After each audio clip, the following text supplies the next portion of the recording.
Olha, a Câmara dos Deputados pode votar ainda hoje um projeto de lei que tira poderes dos governadores sobre as polícias militares. O texto prevê uma lista tríplice para a escolha dos comandantes gerais, mandatos de 2 anos e dá autonomia orçamentária para as PMs. E a gente conversa agora com o deputado federal pelo PL de Minas Gerais, Cabo Júnior Amaral. Tudo bem, deputado? Muito obrigado por estar aqui conosco na Jovem Pan e já explicando esse projeto.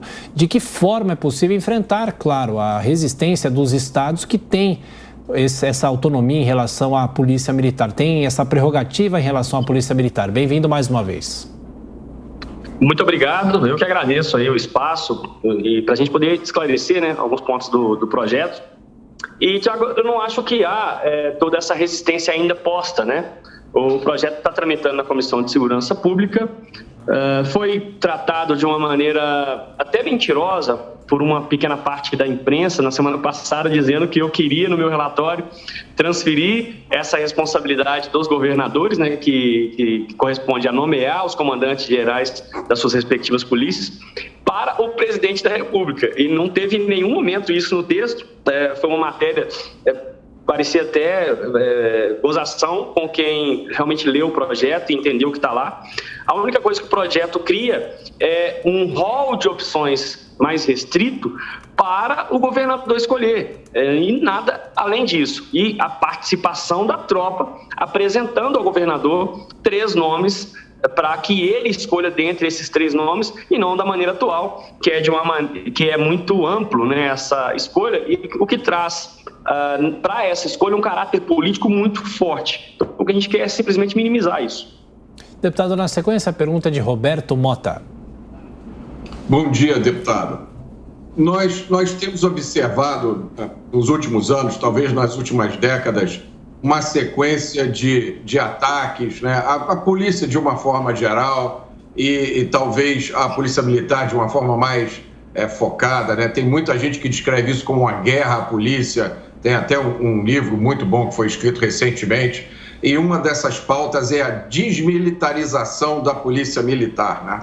Tem alguns políticos que fazem disso, eu acho que é a sua bandeira principal, né? Como é que o senhor vê o papel da polícia militar hoje no Brasil, esses ataques que ela vem sofrendo e a importância da polícia militar na preservação do combate ao crime e da segurança pública? Mota, primeiro te agradecer pelo excelente trabalho que você presta à sociedade brasileira, condensando e apresentando de uma maneira muito fácil de compreensão acerca da violência e do trabalho das polícias no Brasil, né? Acompanho bastante aí seus pensamentos, suas posições. A polícia militar, as polícias no geral, mas a polícia militar, né, como ponta de lança, sem dúvida é a última barreira entre a sociedade e o caos. E é sim a nossa polícia brasileira uma das melhores do mundo, porque trabalha com as piores condições, e aí não só logísticas, mas também de retaguarda jurídica. O presidente Bolsonaro vem tentando mudar isso. Nós temos projetos tramitando na Câmara, mas que enfrentam uma resistência muito grande. Por outro lado, né, na esfera das narrativas, uma imprensa que, em maioria, alimenta esse caráter inimigo da sociedade da polícia, e isso não existe. Como eu disse, é a última barreira entre a sociedade e o caos.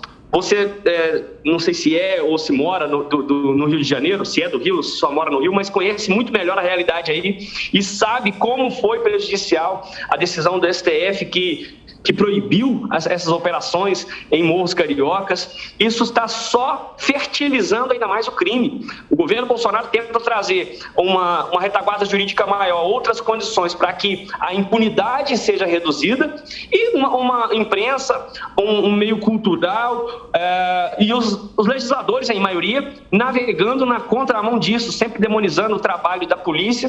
E enquanto isso, heróis policiais morrendo na ponta da linha e se sacrificando, correndo risco não só de vida, Mota, e há um outro aspecto que é muito pouco perceptível para a sociedade, mas todo dia policiais são condenados por exercer estritamente a sua atividade.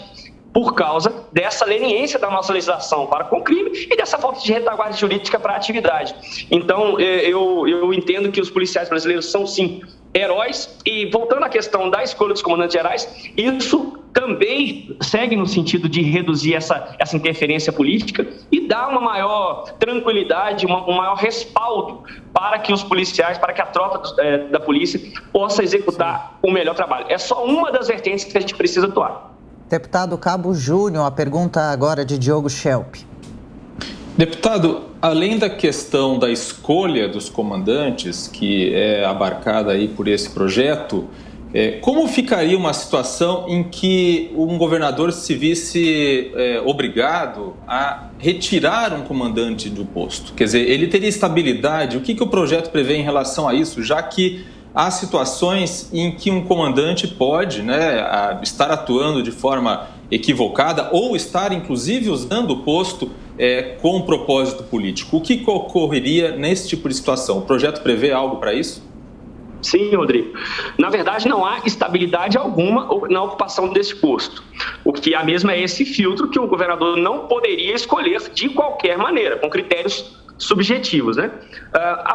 Inclusive esse ponto, né, da exoneração foi objeto de discussão na última reunião. Nós estávamos prestes a aprovar esse projeto e um dos deputados levantou um incômodo acerca dessa questão, da exoneração. Eu previa no texto, na forma anterior que estava apresentado o texto, que essa exoneração precisaria de passar pela Assembleia Legislativa dos respectivos estados. Agora, para a apresentação do relatório hoje na comissão, nós retiramos essa parte, deixamos sim a critério do governador essa exoneração, porém, ele precisa continuar seguindo os próximos colocados na lista, os próximos apresentados na lista. E se, por uma situação hipotética, precisar de exonerar 3 seguidos, a gente acha que isso seria muito difícil, que se abre uma nova votação. É claro que isso deverá ser regulamentado depois, mas, a princípio, no texto que a gente está apresentando hoje para votação, e eu creio que vai ser aprovado, o governador terá essa liberdade, sim, de exonerar, mas seguindo ainda, para as próximas nomeações, esse critério de indicação dos nomes apresentados pela tropa. Deputado, existe algum exemplo de algum lugar que funcione já com esse modelo de sistema com sucesso? E só para entender direitinho, quem indicaria esses 3 nomes seria o presidente da República? E aí o chefe da Polícia Militar responderia para quem diretamente?